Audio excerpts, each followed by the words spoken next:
গত কিছুদিন ধরে রিপোর্ট আসছিল তালেবানের যোদ্ধা আফগানিস্তানের দ্বিতীয় গুরুত্বপূর্ণ শহর কান্দাহারের ভেতরে পৌঁছে গেছে, যার জন্য ভারত সহ দুনিয়ার অনেক দেশ সেখানে তাদের কনসুলেটসকে বন্ধ করে তাদের স্টাফদের দেশে ফিরিয়ে এনেছিল। কান্দাহার নিয়ে মিডিয়াতে এত বেশি ডিসকাস করা হচ্ছে কারণ যেমন ভারতের বড় বড় মেট্রো সিটি রয়েছে, তেমনি কান্দাহারও আফগানিস্তানের একটা বড় শহর যেখানে 6 লাখের বেশি মানুষ থাকে। ডোমেস্টিকের সঙ্গে সঙ্গে এখানে একটা ইন্টারন্যাশনাল এয়ারপোর্টও রয়েছে।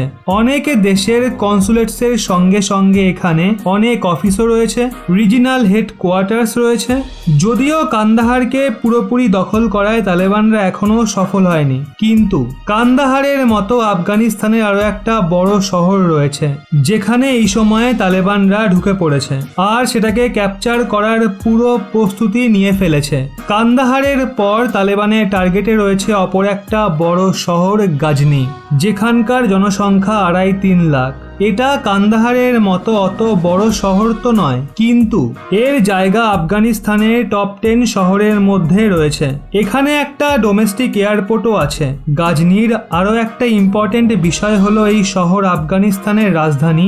কাবুল থেকে কান্দাহার পর্যন্ত যে ন্যাশনাল হাইওয়ে রয়েছে সেটা ওই শহরের ওপর দিয়ে গেছে। এর জন্য যদি এই শহর তালেবানের কন্ট্রোলে চলে আসে তাহলে ভাবুন কান্দাহার আর বাকি সাউথার্ন পার্টেও তালেবান যোদ্ধাদের দখল হয়ে যাবে। মানে আপনি অনুমান করতে পারেন যে কিভাবে তালেবানরা বাকি থাকা আর 10টা শহরেও দখলদারি চালাতে চাইছে। যেই কাশ্মীর মডেলের কথা আপনাদের বলেছি সেটা তালেবানরা এই গাজনি শহরেই আরোপ করছে। যেই স্ট্র্যাটেজি আতঙ্কবাদীরা কাশ্মীরে প্রয়োগ করেছিল তালেবানরা এখন সেই জিনিস গাজনিতে করা শুরু করে দিয়েছে। যদি তাদের এই প্রয়াস সফল হয়ে যায় তাহলে যে বিদেশি এজেন্সিগুলো অনুমান করছিল বড় বড় শহর সহ পুরো আফগানিস্তানকে কবজা করতে তালেবানদের 6 মাস থেকে 1 বছর লাগতে পারে, কিন্তু তালেবানরা সেখানে কিছু মাসের মধ্যেই আফগানিস্তান সরকারকে টেক ওভার করে দেবে। কাশ্মীর স্ট্র্যাটেজি বা কাশ্মীর মডেল সিভিলিয়ানদের প্রাণের বিপদ সব থেকে বেশি থাকে, যার জন্য সেনারা শহরে অপারেশন বেশি অ্যাগ্রেসিভলি চালাতে পারে না।